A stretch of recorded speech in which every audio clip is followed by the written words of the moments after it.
In the discipline of political science, the concept of a deep state is generally denied.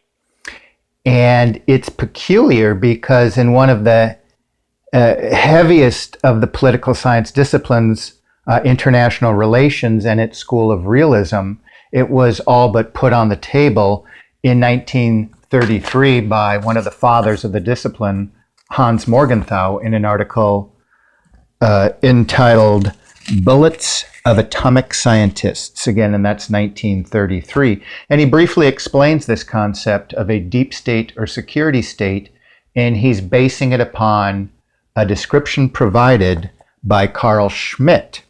And Carl Schmitt would be writing this article initially in the 1930s in Nazi Germany in a book entitled Political Theology. But for both Morgenthau and Schmitt, the idea of a deep state works, well, in a sense like this, that there is this sense of who is sovereign, so to speak, who's calling the shots in any political system. That's what they're kind of getting to. And Schmitt theorizing, of course it's more than a theory, this was the structure he's actually analyzing, there would be a visible state with regular hierarchies that respond according to rule of law. And in a democracy, the rule of law would be, government for and by the people. So there'd be this visible government, but there'd also be existing a clandestine security hierarchy which monitors the former. Now, what's interesting in this concept of the deep state for Schmitt is that in the goings-on of regular affairs, the visible government was expected to do the bulk of the work. The clandestine government would exist, but it would allow the visible democratic government to call most of the shots. However, according to Schmitt, only in times of crisis, emergencies, or political disorder would there be an inversion of power. The visible front government would still remain and appear as if it were in control, if it were in fact still existent, but the clandestine or security state would definitely be calling the shots or overriding the show. So this brings us to an interesting question about where we're at in the world today. I will later bring in the topic of biopolitics into the security state down the road.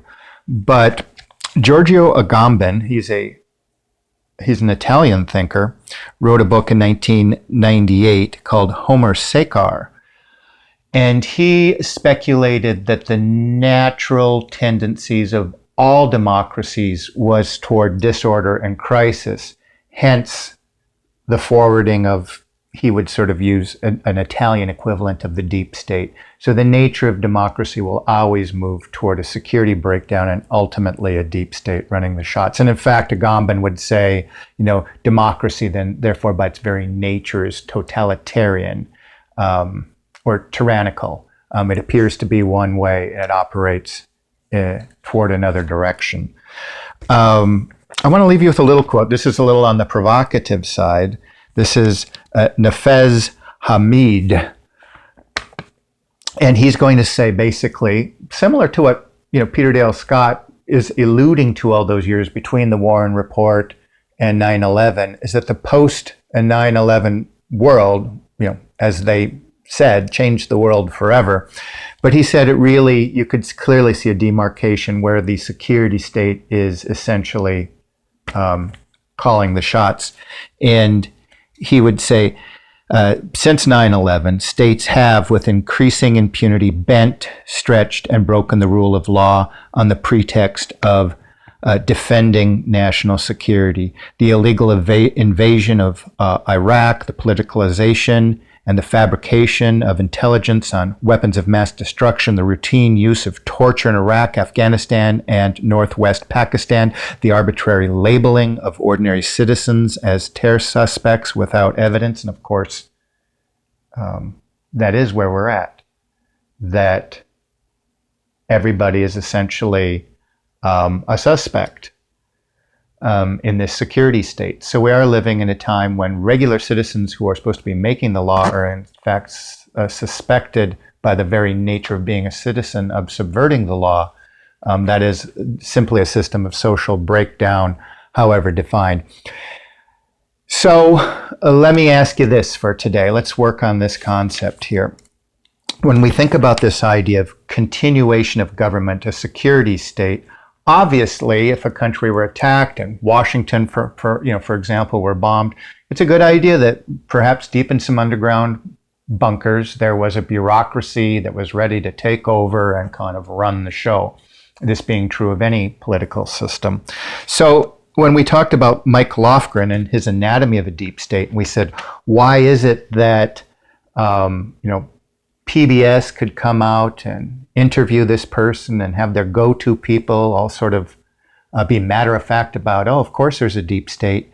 Is it because on one hand, we can just say, well, obviously there's a continuation of government there, and that's all that article was really about. So for people kind of in the know, it was nothing new, no revelations.